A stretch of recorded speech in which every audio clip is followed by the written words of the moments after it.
To play Honkai Star Rail on Linux, first is go to lotris.net so that you can just go ahead and go and see the Honkai Star Rail application that you can download. What you need to do is go ahead and go to the search option and search for Honkai Star Rail, and then afterwards you will be able to see the Honkai Star Rail. Make sure that it is under the Linux latest version so you can go ahead and play the Linux version of Honkai Star Rail. Now what you need to do is to click on the install options and click on the download script options. So once you have already downloaded it, you will be able to see this link. So what you need to do is to click on this or just copy the script codes and put it on the script codes of your browser and enjoy the play.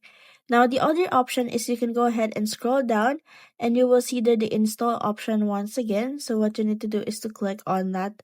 And after clicking on that, you will see the edit installer options and then click on that.